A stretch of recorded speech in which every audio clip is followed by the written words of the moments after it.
আমি এখানের বাইতুল মোকাররম মুসলিম কমিটির সহ সেক্রেটারি হিসাবে আমি ওনাকে পার্সোনালি রুমে যেয়ে ওনার পায়ে হাত ধরে আমি রিকোয়েস্ট করেছি যে হুজুর, আপনি আলেম মানুষ, মুসল্লিরা আপনার আগের আলোচনা এবং মোনাজাত এবং যেভাবে আপনার দালালি করছেন এই দেশের এই শত সহস্র শাহাদাতের রক্তটা ক্ষমা করবে না, দয়া করে আপনি মেম্বারে উঠবেন না।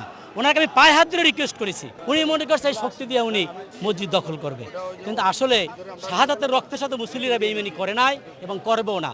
এসে উনি মসজিদ দখল করছে, 11টার সময় মসজিদ ফুলফিল পুরা টোটালি গোপালী ছাত্রদের নিয়ে আসছে।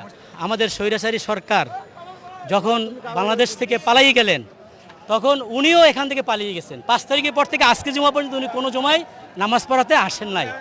আমি এখানের বাইতুল মোকাররম মুসলিম কমিটির সহ সেক্রেটারি হিসাবে আমি ওনাকে পার্সোনালি রুমে যেয়ে ওনার পায়ে হাত ধরে আমি রিকোয়েস্ট করেছি যে হুজুর, আপনি আলেম মানুষ, মুসল্লিরা আপনার আগের আলোচনা এবং মোনাজাত এবং যেভাবে আপনার দালালি করছেন এই দেশের এই শত সহস্র শাহাদাতের রক্তটা ক্ষমা করবে না, দয়া করে আপনি মেম্বারে উঠবেন না। ওনাকে আমি পায়ে হাত ধরে রিকোয়েস্ট করেছি। উনি সাহস, উনি গোপালগঞ্জ থেকে লোক নিয়ে আসছে যথেষ্ট পরিমাণ। আগেই 11টার দিকে এসে মসজিদ ভরে ফেলছে সেই লোক দিয়া। উনি মনে করছে এই শক্তি দিয়ে উনি মসজিদ দখল করবে, কিন্তু আসলে শাহাদাতের রক্তের সাথে মুসল্লিরা বেঈমানি করে নাই এবং করবেও না। সাধারণ মুসল্লিরা প্রতিবাদ করেছে, আমরা করি নাই। আমরা মূলে ওনার প্রস্তুতি নিয়েই ওনারা আসছে, 12 গাড়ি লোক আসছে। আমরা যতটুকু শুনতে পেরেছি, কতটুকু অথেন্টিক জানি না, কিন্তু যতটুকু শুনতে পেরেছি উনি নাকি 12 গাড়ি লোক নিয়ে গোপালগঞ্জ থেকে এখানে আসছে। এসে উনি মসজিদ দখল করছে, 11টার সময় মসজিদ ফুলফিল পুরা টোটালি গোপালী ছাত্রদের নিয়ে আসছে। এরকম একটা টোটালি একটি বাজে পরিবেশ তৈরি করে। আমাদের দাবি এতটুকুই যে সাধারণ মানুষের ইমাম দরকার, ন্যায়সঙ্গত কথা বলার ইমাম দরকার, কোরআন থেকে কথা বলবে এরকম ইমাম দরকার। দালাল ইমাম আমাদের দরকার নাই। মসজিদ হতে হবে মদিনার মসজিদের মতন। রসুলুল্লাহ কথা যা বলতেন এই মিনারের মসজিদে দাঁড়িয়ে কোরআন এবং সুন্নাহর কথা বলবে, সেই রকমের মুসল্লি ইমাম আমাদের দরকার, খতিব আমাদের দরকার। নামাজের আগ মুহূর্তে আমরা দেখেছি এখানে একটা উত্তপ্ত পরিস্থিতি বিরাজ করছে, আসলে এখানে কি হয়েছে? এখানে ওই যে উনি ওনার গোপালগঞ্জ থেকে কিছু লোক নিয়ে আসছে, আর এখানে সাধারণ মুসল্লিরা বলতেছে ওনার পিছনে নামাজ পড়া যায় যাবে না, উনি একজন মুনাফেক ইমাম, মুনাফেক খতিব, তাই ওনার পিছনে নামাজ পড়বে না বিধায় তারা প্রতিরোধ জানিয়েছে। কিন্তু উনি জোর করে ইমামতি করেই ছাড়বেন। সবাই প্রতিবাদ করছে, উনি যে লোক ভাড়াটিয়া করে নিয়ে আসছে সেই তারা এটার প্রতিবাদ করেছে, সেইখান থেকে একটা হিংস্র প্রতিবাদ তৈরি হয়েছে। কিন্তু আমরা ওনার গায়ে কেউ হাত দেই না এবং ওনাকে আমরা সর্বোচ্চ প্রোটেক্ট দিয়েছি, একজন আলেম কোনোভাবে যেন বেইজ্জতি না হয়, এবং আমরা সেটাই করেছি।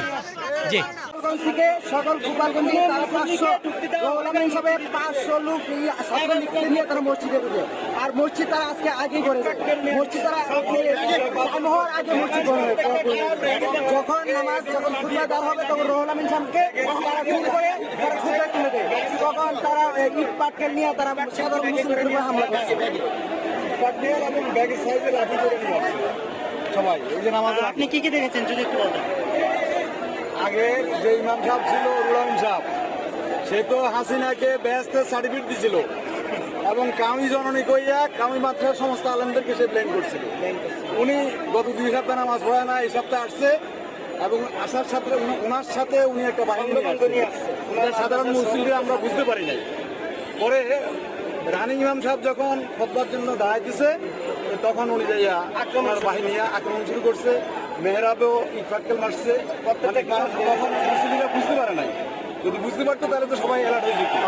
এই ফাঁকে তারা নিজের ব্যাগের থেকে পাথর ইটা নিয়ে আসছিল, এগুলি সমানে মুসলিমদের মধ্যে ডিল ছোড়া শুরু করছে। এরপরে একটা হট্টগোল লাগলো, পরে আসতে গেট দিয়া যার যেমন বাগা শুরু করলো। এটাই হল সর্বশেষ অবস্থা।